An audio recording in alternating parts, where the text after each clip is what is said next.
Welcome to Satya TV Telugu news బులెటిన్ల ముందుగా headlines. Sikkim 50వ రాష్ట్ర స్థాపన వేడుకలు. నరేంద్ర మోడీ అభివృద్ధి ఐక్యతపై దృష్టి.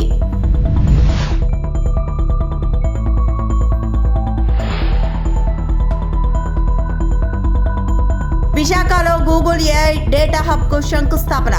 ఐటీ రంగానికి కొత్త దిశ.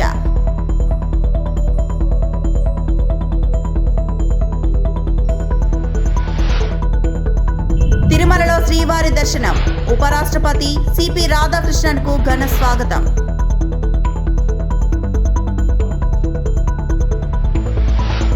సిక్కిం రాష్ట్ర స్థాపనకు 50 సంవత్సరాలు పూర్తయిన సందర్భంగా నిర్వహించిన ముగింపు కార్యక్రమంలో ప్రధానమంత్రి నరేంద్ర మోడీ పాల్గొని ప్రసంగించారు. ఈ సందర్భంగా ఆయన మాట్లాడుతూ సిక్కిం ఏక్ భారత్ శ్రేష్ఠ భారత్ ఆత్మను ప్రతిబింబించే రాష్ట్రంగా నిలిచిందని ప్రశంసించారు. విభిన్న సాంస్కృతిక నేపథ్యాల మధ్య ఐక్యతను కాపాడుకుంటూ అభివృద్ధి దిశగా ముందుకు సాగుతున్న రాష్ట్రంగా సిక్కిం నిలిచిందన్నారు. రాష్ట్ర ఆర్థికాభివృద్ధిలో పర్యాటకం కీలక పాత్ర పోషిస్తుందని పేర్కొన్న ఆయన ఈ ప్రాంతంలో కనెక్టివిటీని బలోపేతం చేయడానికి కేంద్ర ప్రభుత్వం ప్రత్యేక దృష్టి సారిస్తోందని తెలిపారు. ఇక గత ప్రభుత్వాలు సిక్కిం అభివృద్ధిని నిర్లక్ష్యం చేశాయని విమర్శించిన ప్రధానమంత్రి ప్రస్తుత ప్రభుత్వం సమగ్ర అభివృద్ధి కోసం కట్టుబడి పనిచేస్తుందని స్పష్టం చేశారు. मुग्ध कर देने वाली प्रस्तुतियां हुई। सिक्किम के आप लोगों का जो उत्साह दिखा, सामने पहाड़ों और आसमान में प्रकृति की सुंदर छटा दिखी। ऐसा लग रहा था जैसे प्रकृति और संस्कृति साथ मिलकर जीवंत हो उठी है।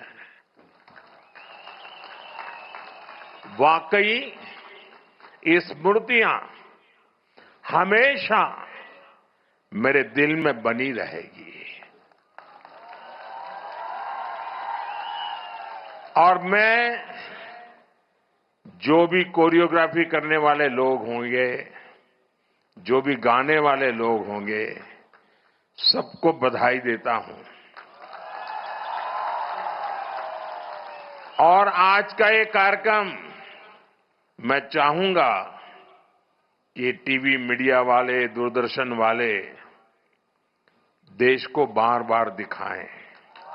కిర్గిస్తాన్ రాజధానిలో జరిగిన షాంఘై సహకార సంస్థ రక్షణ మంత్రుల సమావేశంలో కేంద్ర రక్షణ మంత్రి రాజ్నాథ్ సింగ్ తీవ్రవాదంపై కఠిన హెచ్చరికలు జారీ చేశారు. తీవ్రవాదానికి కేంద్రాలుగా ఉన్న ప్రాంతాలు ఇకపై న్యాయ సమ్మతమైన శిక్ష నుండి తప్పించుకోలేవని స్పష్టం చేశారు.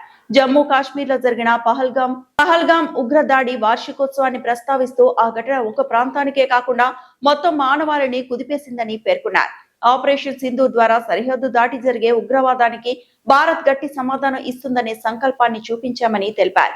ఉగ్రవాదాన్ని ప్రోత్సహించే శక్తులపై కఠిన చర్యలు తీసుకోవడంలో భారత్ వెనుకడుగు వేయదని ఆయన స్పష్టం చేశారు. आतंकवाद के केंद्र अब सजा पाने से किसी प्रकार से बच नहीं सकते। आतंकवाद और उसके समर्थकों के प्रति यह हमारे जीरो टॉलरेंस के दृष्टिकोण का प्रमाण था, जिसे प्रतिष्ठित मंच ने भी स्वीकार किया। लेकिन हमारी कलेक्टिव क्रेडिबिलिटी अपनी कसौटी पर तब खरी उतरती है जब इसकी निरंतरता बनी रहे। हमें यह नहीं भूलना चाहिए कि आतंकवाद का न कोई देश होता है और न कोई धर्म। टेररिज्म और इनोसेंट ह्यूमैनिटेरियन लॉस के लिए कोई भी वजह, चाहे वह वास्तविक हो या काल्पनिक, जायज नहीं है। इस संदर्भ में एससीओ के रीजनल एंटी टेररिस्ट स्ट्रक्चर ने एक बहुत महत्वपूर्ण भूमिका निभाई है। भारत की चेयरमैनशिप के दौरान countering radicalisation leading to terrorism, separatism and extremism के विषय में जारी ఉపరాష్ట్రపతి సిపి రాధాకృష్ణన్ తిరుమల శ్రీ వెంకటేశ్వర స్వామి వారిని దర్శించుకుని ప్రత్యేక పూజల్లో పాల్గొన్నారు. తిరుమల మహాద్వారం వద్ద ఆయనకు TTD chairman BR Naidu, EO Dharma Reddy Ravichandra, అదనపు ఈవో వెంకయ్య చౌదరి, అర్చకులు ఘన స్వాగతం పలికారు. శ్రీవారి దర్శనానంతరం రంగనాయకుల మండపంలో వేద పండితులు ఆశీర్వచనాలు అందించగా దేవస్థానం తరపున తీర్థ ప్రసాదాలు మరియు స్వామివారి చిత్రపటం అందజేశారు.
విశాఖలో మరో కొత్త అధ్యయనం మొదలైంది. రాష్ట్ర ఐటీ రంగ చరిత్రను మార్చేలా గూగుల్ ఏఐ డేటా హబ్ కు కేంద్ర మంత్రి అశ్విని వైష్ణవ్ తో కలిసి సీఎం చంద్రబాబు, మంత్రి లోకేష్ శంకుస్థాపన చేశారు. ఈ కార్యక్రమంలో కేంద్ర మంత్రి రామ్మోహన్ నాయుడు, గూగుల్ సంస్థ ప్రతినిధులు పాల్గొన్నారు. గూగుల్ డేటా సెంటర్ రాక విశాఖ ముఖ చిత్రాన్ని మార్చనుంది. ఏఐ డేటా హబ్ గా సబ్సీ కేబుల్ నెట్వర్క్ కి కేంద్రంగా అవతరించబోతోంది. On the left of Shri Chief Minister Chandrababu Naidu ji, we have the US Consul General, Ms. Laura Williams. On his left, Bikash గట్టిగా Kori. చప్పట్లతోటి ఈ historic moment లో మనందరం కూడా భాగం కాబోతున్నాం. Ladies and gentlemen, this is Google Cloud India AI Hub ground breaking ceremony here at Visakhapatnam, Tarluvada. A huge round of applause, ladies and gentlemen.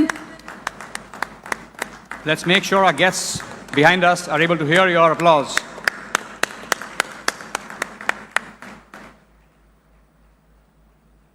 ఈ మహత్తరమైన ఘట్టానికి మనందరం సాక్షులు అవ్వడం నిజంగా చాలా ఆనందదాయకంగా ఉంది. విశాఖ తీరంలో గూగుల్ గర్జన మొదలైంది. ఆంధ్రప్రదేశ్ యువత భవిష్యత్తు మార్చే ఒక మహాయజ్ఞం. ఒకప్పుడు హైటెక్ సిటీని నిర్మించిన, హైదరాబాద్ను గ్లోబల్ మ్యాప్లో పెట్టిన మన ముఖ్యమంత్రి వర్యులు, ఇప్పుడు విశాఖను గ్లోబల్ ఐటీ హబ్గా మార్చే బాధ్యతను తన భుజాన వేసుకున్నారు.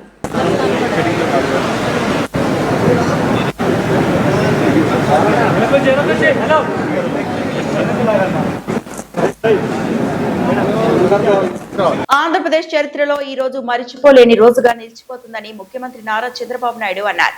గూగుల్ డేటా సెంటర్ కు శంకుస్థాపన సందర్భంగా ఆయన మాట్లాడుతూ గూగుల్ డేటా కేవలం విశాఖకే కాదు మొత్తం ఆంధ్రప్రదేశ్ కు గేమ్ చేంజర్ గా మారుతుందని పేర్కొన్నారు.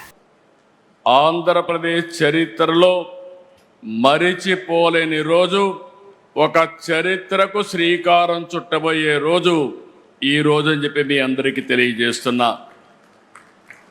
మనందరి తరపున గవర్నమెంట్ ఆఫ్ ఇండియాని, అదే సమయంలో గూగుల్ ఈరోజు విశాఖపట్నంకు వచ్చిందంటే మనందరికీ గర్వకారణం. గూగుల్ రాక విశాఖపట్నానికే కాదు ఆంధ్రప్రదేశ్కు ఒక గేమ్ చేంజర్ అని చెప్పి నేను మీకు తెలియజేస్తున్నా. 30 ఏళ్లకు మునుపు 1997లో హైటెక్ సిటీతో ప్రారంభించాం హైదరాబాద్లో. ఆ తర్వాత సైబరాబాద్ నగరాన్ని నిర్మాణం చేశాం. ఈరోజు భారతదేశంలో highest per capita income Telangana, most liveable city Hyderabad. That is the contribution you have made at that time. I'm very happy for that to remember now. Today, all of us has to write this day. 2026, 2026, April 28th, it will be remembered forever in the history of India, especially in the history of Andhra Pradesh. ఆ రోజు ఏ విధంగా అయితే hitech city IT విప్లవానికి నాంది పలికిందో, ఈరోజు Google AI data centre AP టెక్నాలజీకే కాదు భారతదేశానికి ఒక గ్రోత్ ఇంజన్గా తయారవుతుందని చెప్పడానికి ఏమాత్రం అతిశయోక్తి కాదని చెప్పి నేను మీకు తెలియజేస్తున్నా. Today India has witnessed 2 sunrises from the east. One in the sky and the other in Andhra Pradesh, emerging as the nation's next technology hub. It is going to happen today. $15 billion పెట్టుబడి అంటే సుమారు 1,35,000 కోట్లతో 1 gigawatt సామర్థ్యంతో AI data centre పనిచేస్తుంది. ఏషియాలో ఇది అతిపెద్ద data centre. భారతదేశానికి AP అంతర్జాతీయ డేటా గేట్వేగా నిలుస్తుంది. విశాఖ నగరం అండర్ సీ కేబుల్, ఇప్పుడే మినిస్టర్ గారు చెప్పారు, it is going to connect Australia, USA west Coast, middle east and also Cape of good hope. All these places it is going to connect now. ఈరోజు ఇది కేవలం శంకుస్థాపనే కాదు, Andhra Pradesh digital భవిష్యత్తుకి పునాది వేస్తున్నటువంటి రోజు. సర్చ్ ఇంజిన్గా మొదలైన గూగుల్ ఇప్పుడు భారత్ గ్రోత్ ఇంజిన్గా తయారు కాబోతుంది. ప్రపంచం గూగుల్లో వెతుక్కుంటే అలాంటి గూగుల్ ఆంధ్రప్రదేశ్ని ఎంచుకునింది. Everybody is searching through Google engine, but Google has selected Andhra Pradesh, that too Visakhapatnam. That is the beauty of this place. అభివృద్ధి సంక్షేమ విషయంలో దక్షిణాది రాష్ట్రాలకు కేంద్రంలోని ఎన్డీఏ ప్రభుత్వం పూర్తి న్యాయం చేస్తుందని కేంద్ర బడ్డీ రైల్వే శాఖ మంత్రి అశ్విని వైష్ణవ్ అన్నారు. విశాఖలో Google cloud India AI hub శంకుస్థాపన కార్యక్రమంలో పాల్గొన్న ఆయన పలు కీలక ప్రకటనలు చేశారు. ఆంధ్రప్రదేశ్ కు ఎంతో కీలకమైన south coast railway zone 2026 June 1న అధికారికంగా నోటిఫై చేయనున్నట్లు మంత్రి వెల్లడించారు. రాష్ట్ర విభజన హామీలో భాగంగా ఈ జోన్ ఏర్పాటుకు కేంద్రం కట్టుబడి ఉందన్నారు. AI data hub here I think Visakhapatnam will be called as AI Patnam. Andhra Pradesh has 1,06,000 crore worth of railway projects in Andhra Pradesh. 1,00,000 crore rupees worth railway projects which are connecting Andhra Pradesh. Andhra Pradesh today has 16 Vande Bharat services, South Coast Railway Zone. This was a very emotional point because when the states were reorganized, this was one of the promises that the center had made. So we have delivered that promise. Our Prime Minister believes in making sure that whatever promises center makes, it doesn't matter whether the governments change, but the promises made must be delivered. And that's why this entire process is now completed. And believe you me, unlike creating a new district, creating a new railway zone is highly technical in nature. We have to look at the operational points, how the control of a train is transferred from one zone to the other. And we have to set all those systems in place before we can actually make the announcement for a new zone. All those systems are now in place, and now we are ready to notify the new railway zone on 1st of June 2026. Visakhapatnam నగరం ఇకపై కొత్త దిశగా అడుగులు వేయబోతుందని, ఉక్కు నగరంగా పేరుగాంచిన విశాఖ ఇకపై data సిటీగా ఏఐ హబ్ గా మారబోతుందని ఐటీ శాఖ మంత్రి నారా లోకేష్ అన్నారు. Google cloud India AI hub శంకుస్థాపన అనంతరం ఆయన మాట్లాడుతూ విశాఖ ముఖ చిత్రం ఈ రోజుతో మారిపోతుందని పేర్కొన్నారు. భారత్ లోనే అతిపెద్ద విదేశీ ప్రత్యక్ష పెట్టుబడిని గూగుల్ విశాఖకు తీసుకొచ్చిందని లోకేష్ తెలిపారు. 2026 ఏప్రిల్ 28 నుంచి విశాఖలో గూగుల్ డేటా సెంటర్ చరిత్ర సృష్టించబోతుందన్నారు. గ్లోబల్ ఐటీ మ్యాచ్ లో విశాఖ స్థానం సంపాదించుకుందని చెప్పారు. అండ్ విశాఖపట్నం యువతకి ప్రత్యేకంగా రైతులు ఎవరైతే ఈ ప్రాజెక్ట్కి భూములు ఇచ్చారో వాళ్ళందరికీ నా హృదయపూర్వక నమస్కారాలు. 20th ఏప్రిల్ 2026 ఒక కొత్త చరిత్రకు పునాది వేసిన పవిత్రమైన రోజు. ఈ డేట్ రాసి పెట్టుకోండి, ఎందుకంటే విశాఖపట్నం ముఖ చిత్రం ఈ ఒక్క రోజు నుంచే మారబోతుంది. ఈరోజు కేవలం ఒక భూమి పూజ మాత్రమే కాదు, చరిత్ర మనం కలిసికట్టుగా చేయగలుగుతాం. ఇప్పటి వరకు ఒక లెక్క, ఇప్పటి నుంచి ఇంకొక లెక్క. ఇప్పటి వరకు విశాఖపట్నం ఒక ఉక్కో సిటీ అంటే ఇప్పటి నుంచి విశాఖపట్నం ఒక డేటా ఏఐ హబ్గా కూడా మనం పిలుచుకోబోతున్నాం. భారతదేశ చరిత్రలో ఎప్పుడు లేని విధంగా మనకి మ్యాండేట్ ఇస్తాం జరిగింది. ఆ రోజు నుంచి పెద్ద ఎత్తున పెట్టుబడులు తీసుకొచ్చేదానికి మన ప్రయాణం మనం ప్రారంభించాం. చాలామంది నన్ను అడిగారు, what does Andhra Pradesh have that other states don't have? I gave them 3 clear reasons why they should choose the great state of Andhra Pradesh.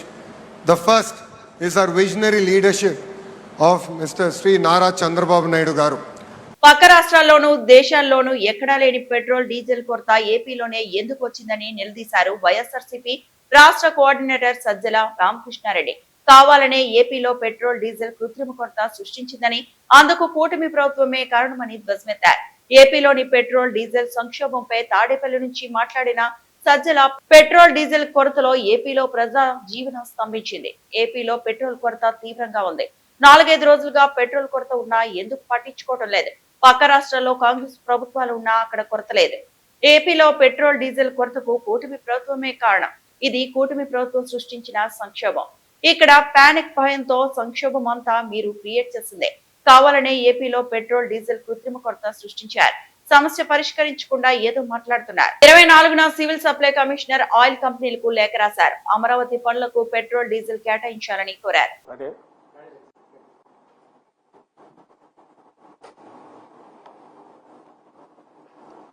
దాదాపు వారం రోజులు అవుతోంది. ఈ రాష్ట్రంలో ఒక ప్రభుత్వం అనేది ఉందా, దాని ఆధ్వర్యంలో ఒక పరిపాలన అనేది సాగుతుందా అనే అనుమానం రావడం కాదు, అది లేదు అని స్పష్టమయ్యే రీతిలో రాష్ట్ర పరిస్థితి కనిపిస్తుంది. అందరూ గమనిస్తూనే ఉన్నారు. ఇప్పుడు ప్రస్తుతం ఈ రోజుల్లో ఫ్యూయల్ లేకుండా, పెట్రోల్ డీజిల్ లేకుండా అసలు రోజువారీ జీవితం అనేది స్టాండ్ స్టిల్, అంటే స్తంభించిపోయే పరిస్థితి ఉంది.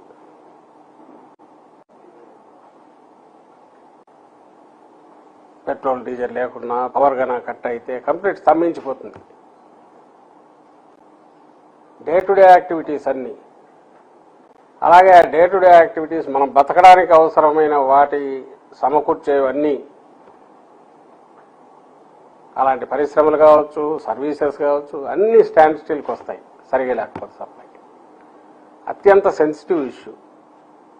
అక్కడ పౌర సరఫరాల శాఖ civil supplies commissioner, who is part of the government, ఆయన సంబంధం లేనివాడు కాదు, ఆయన ఆయిల్ మార్కెటింగ్ కంపెనీలకు రాసిన లెటరు, సిఆర్డిఏలో కన్స్ట్రక్షన్కు డీజిల్ అవసరం ఉంటుంది కాబట్టి కొరత రానియకుండా బల్క్ ఇవన్నీ అక్కడ దగ్గరుండే బంకుల్లో అంతా ఇవ్వండి అని చెప్పి లెటర్ రాశాడు. Which is not possible. ఒక నిమిషం, ఇది 24వ తేదీ 24వ తేదీ పౌర సరఫరాల శాఖ కమిషనర్ ఆయిల్ మార్కెటింగ్ కంపెనీస్కి రాసిన లెటర్. కొంచెం పైకి తీసుకో.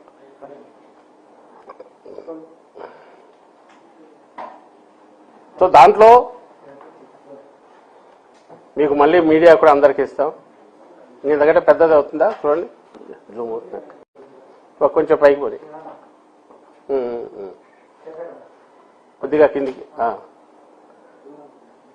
అమరావతి దానికి సంబంధించిన యాక్టివిటీ ఫుల్ జరగాలి కాబట్టి దానికి ఉన్న ఎక్స్ట్రా రిక్వైర్మెంట్ ఈ 3 నెలలకు ఎంతో జూలై వరకు 27,000కు సంబంధించి 27,000 కిలోలీటర్లు కావాలి అని బ్రేకప్ ఇస్తూ అది స్పెషల్గా సప్లై చేయాల్సిందిగా కోరుతూ ఆయన రాసిన లెటరు 24వ తేదీ పైకి పోయి 24వ తేదీ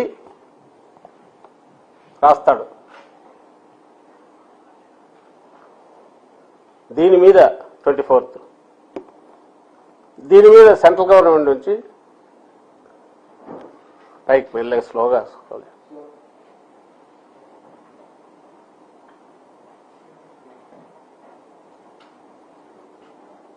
దీని మీద సెంట్రల్ గవర్నమెంట్ ఆయన secretary petroleum and natural gas ఆయన రాసిన రిప్లై ఇది. ఈయన ఇమ్మీడియట్ 25వ తేదీ చీఫ్ సెక్రటరీకి అడ్రస్ చేస్తూ ఈయన లెటర్ రాస్తాడు. చిత్తూరు జిల్లా వీకోటకు చెందిన ఆంధ్రజ్యోతి రిపోర్టర్ జగన్మోహన్ రెడ్డి హత్యపై రేణిగుంటలో జర్నలిస్టులు ఆందోళన చేపట్టారు. అంబేద్కర్ విగ్రహం వద్ద నల్ల బ్యాడ్జీలతో నిరసన తెలిపి వారు అక్కడ నుంచి అర్బన్ పోలీస్ స్టేషన్ వరకు ర్యాలీ నిర్వహించారు. హంతకులు వెంటనే అరెస్టు చేసి కఠినంగా శిక్షించాలని డిమాండ్ చేశారు. జర్నలిస్టులపై దాడులు ప్రజాస్వామ్యానికి ముప్పని, వారికి ప్రత్యేక రక్షణ చట్టం తీసుకురావాలని సీనియర్ జర్నలిస్టులు మణి భాగ్యరాజ్ కోరారు.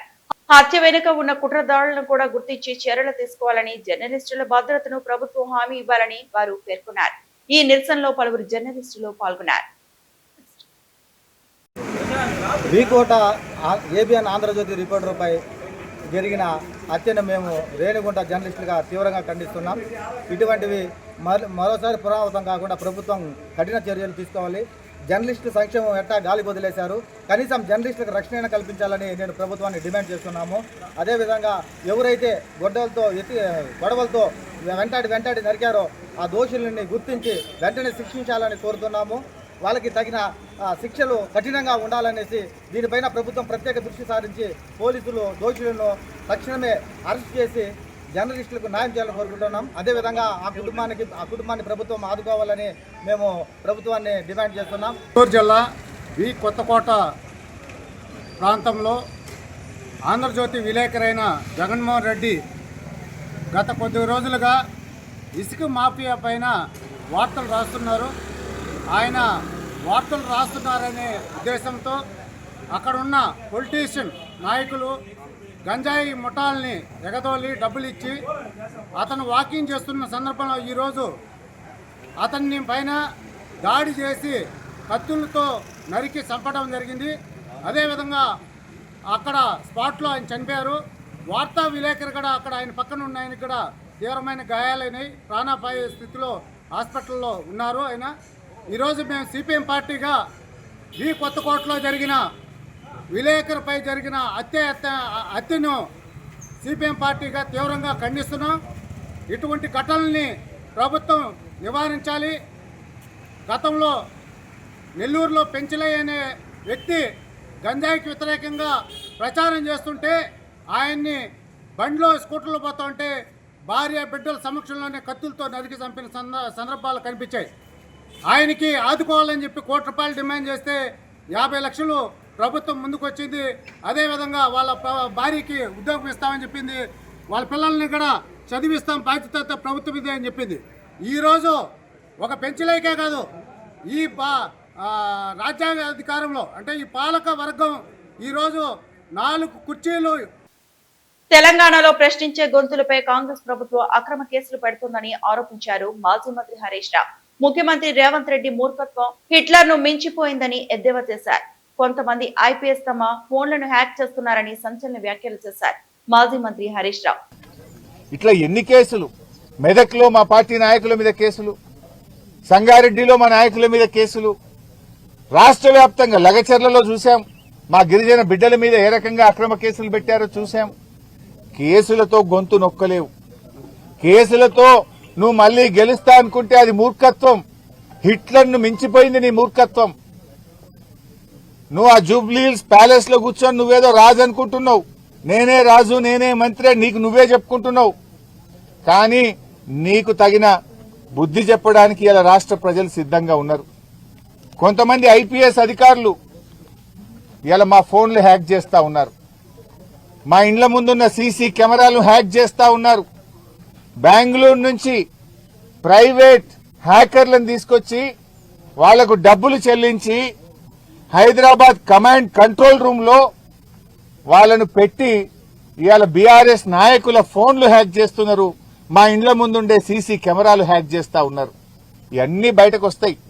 నేను ఐపీఎస్ అధికారులను కూడా హెచ్చరిస్తా ఉన్నాం. మా దగ్గర అన్ని సాక్ష్యాధారాలు ఉన్నాయి. టైం వచ్చినప్పుడు అన్ని బయట పెడతాం. రేపు బీఆర్ఎస్ ప్రభుత్వం వచ్చిన తర్వాత మీరు రిటైర్ అయినా మిమ్మల్ని వదిలిపెట్టము. మీరు రిటైర్ అయితమేమో అనుకుంటున్నారేమో గాని రేపు మీ మీద దానికి సంబంధించినటువంటి కేసులు నమోదు చేస్తాం, విచారణ జరుపుతాం. మీరు చేసిన అక్రమాలకు మీరు తగిన మూల్యం చెల్లించుకోవాల్సి వస్తుంది. అప్పుడు రేవంత్ రెడ్డి కాపాడలేడు, మిమ్మల్ని ఎవడు కాపాడలేడు. రిటైర్ అయితే సొంత డబ్బులతో అడ్వకేట్లను పెట్టుకోవాల్సి వస్తుంది. గుర్తుపెట్టుకోండి, చట్టానికి అనుగుణంగా నడుచుకోండి. కానీ చట్టాన్ని అతిక్రమించి ప్రైవేట్ హ్యాకర్లను ఎంగేజ్ చేసి బీఆర్ఎస్ నాయకుల ఫోన్లు హ్యాక్ చేస్తే, బీఆర్ఎస్ నాయకుల ఇండ్ల ముందుండే కెమెరాలు హ్యాక్ చేస్తే మీరు